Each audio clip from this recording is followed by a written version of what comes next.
What's up mga ka-ML? Welcome back sa aking gameplay.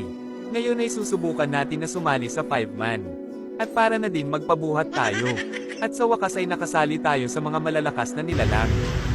Sana At all! kung mapapansin yung mga ka-ML, dito ay trinray ko mag-roamang kasi ito na naman, wala namang mag-roam sa amin.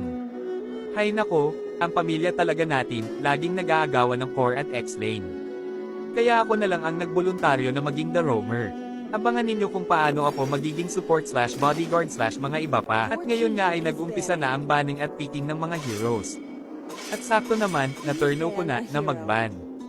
At kung mapapansin nyo, binyan ko si Lapu-Lapu kasi ang kunat at ang hapdi nitong isda na ito. At muntikan ko na makalimutan. At nais kong magpasalamat sa iyo Lodi, dahil nanatili ka pa rin nanood sa aking video, kaya maraming salamat sa iyo Lodi. Kung hindi ka pa nakakakilala sa akin, ay ako nga pala si Sasky2Plays, ang simpleng manlalaro, hindi bago at hindi rin luma sa mundo ng ML. At dito nga ay sinubukan ko magbiro sa aking mga kakampi, at ang sabi niya, "Kain ka muna ya."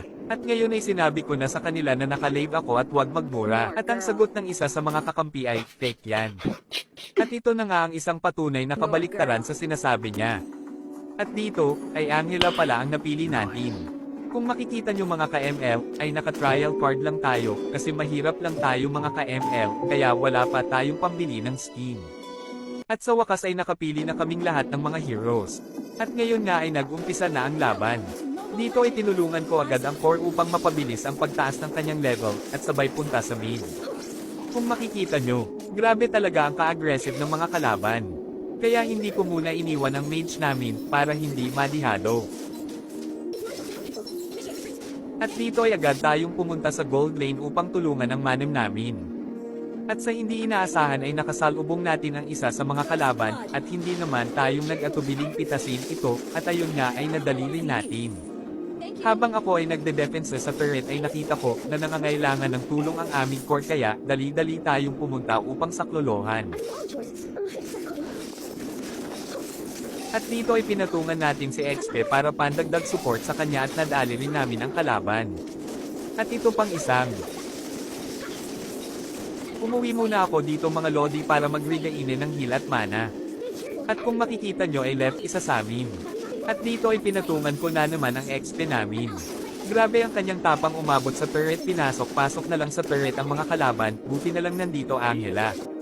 At dito ay pinagtulungan namin ang isa sa mga kalaban, nakakaawa man pero kailangan gawin para sa panalo. Ngayon ay pinatungan ko na naman ang XP namin kasi medyo nadidihado siya dito.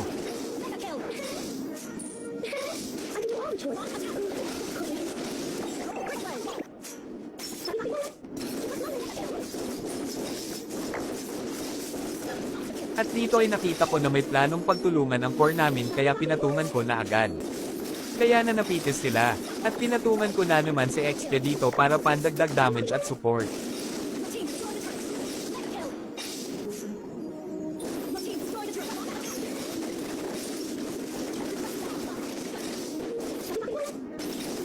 At dito mga ka-ML ay muntikan pa kaming ma-wipe out, buti na lang magaling yung manem namin. At ngayong dali-dali kong pinatungan si manem para ma-end na agad ang game, at ayun nga ay nakamit na natin ang ating mini-meeting panalo. Kaya maraming salamat sa panonood mga ka-ML.